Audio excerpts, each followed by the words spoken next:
On that winter evening, dusk had already fallen when a lone passerby noticed a strange figure right at the entrance to his building. On the porch, dimly lit by a flickering street lamp, sat a small dog, trembling all over from the cold. It looked extremely thin, its sides sunken, and its fur matted and frozen. It seemed it had spent more than a day outside. At every rustle, the animal flinched and pinned its ears back, as if expecting a kick or a harsh shout. But what struck the passerby the most was how the dog looked at him. In its eyes was a clear plea, a silent yet urgent request for help, as though it understood this might be its last chance to find someone who wouldn't walk past. The passerby was a middle-aged man named Constantine. He was coming home from work, tired, his mind heavy with endless office problems, and a long list of evening chores still awaited him. In his bag was a sealed packet of reports that needed to be processed by the following day. Kostya had noticed the dog from a distance but decided not to approach. Who knew? Maybe the dog was a stray and might bite. However, when he raised his hand to the building's door to enter the code and took a quick look at the animal, something inside him gave way. The dog wasn't growling or showing any aggression. It just shivered and looked timidly straight into his eyes. There was no malice in that gaze, only fear, loneliness, and a sense of hopelessness. "Why are you sitting here?" Constantine asked quietly, not expecting an answer, of course. But to his surprise, the dog's ears perked up slightly, and its stare grew more insistent. It was as though the animal understood every word. Kostya sighed and decided to step closer. The dog didn't move an inch, just kept looking up at him. Its breathing was heavy, and there were signs of old wounds on its sides. Glancing around to make sure there was no one nearby who might be the dog's owner, Constantine bent down and carefully reached out his hand. The dog pressed itself to the ground but didn't run. It let itself be petted, and under Kostya's fingers its fur felt coarse and tangled. A faint smell of the streets and old bandaged wounds emanated from the dog. Wounds that, it seemed, no one had treated for a long time. The man felt a sharp pang of pity. His compassion for this unfortunate creature was so strong that, for a moment, he forgot everything else. "Where else can you go?" he thought to himself. "I can't leave you here to freeze." Kostya rummaged in his pockets and found a small piece of cheese left over from lunch, then carefully held it out to the dog's muzzle. The dog licked its lips but didn't dare take the treat. So he set the cheese down nearby, and only after a brief pause did the animal snatch it up hungrily, wagging its tail in thanks. This gesture touched Constantine's heart deeply. Mustering his courage, he looked at the building's door. Behind it lay a warm apartment, which of course had no dog bed or dog food, but could offer shelter from the biting cold, even if only temporarily.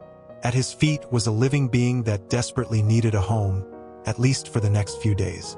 Kostya realized that by letting the dog into his life, he was taking on a big responsibility.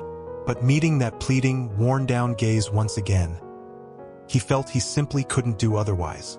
"Come on," he said softly, almost in a whisper, opening the heavy metal door.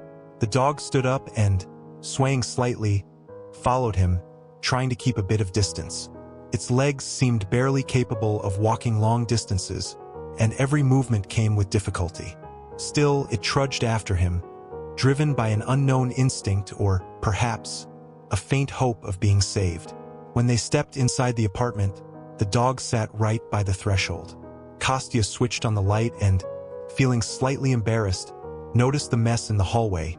Shoes scattered about, a shelf that hadn't been dusted in ages. But the dog, obviously, didn't care. It simply sat and waited, fearing it might be kicked out. Constantine quickly moved the shoes aside and invited the dog to come into the room.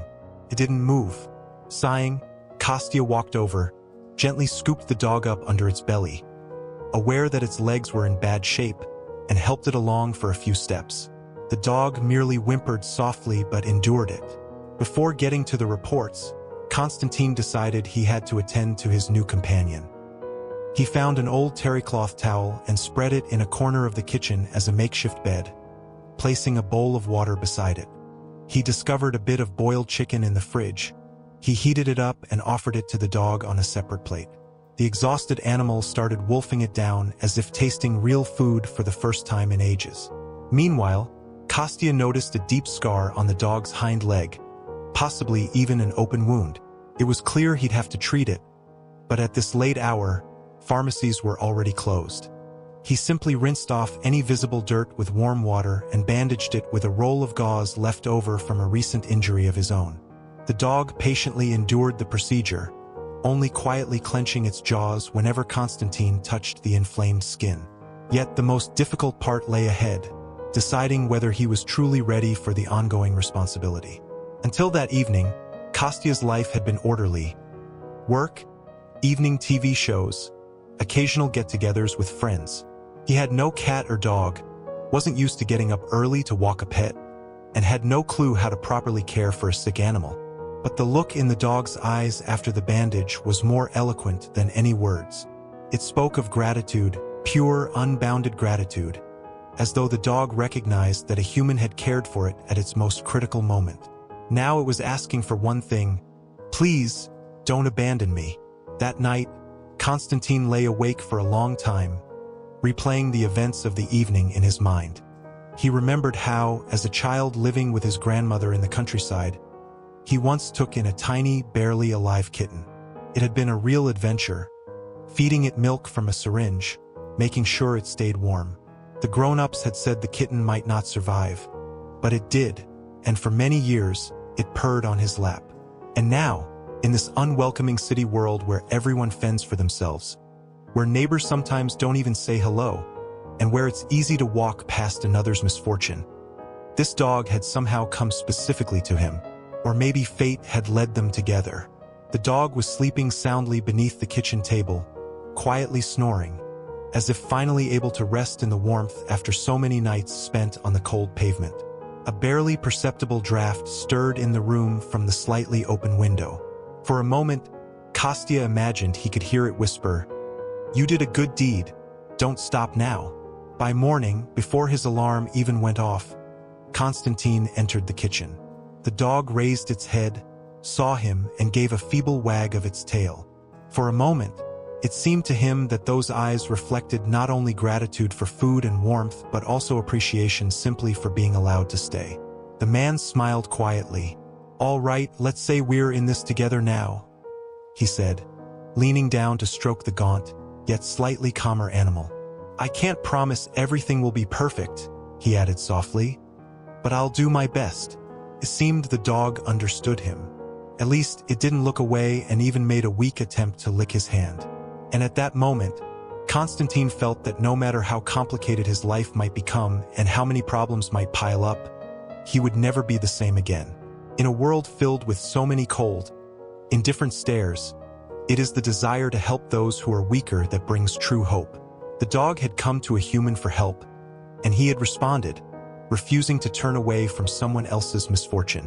Perhaps in that moment, a strong bond was formed between them, one that would later manifest as years of friendship, loyalty, and shared faith in the idea that the simplest compassion can change destinies and heal even the deepest wounds.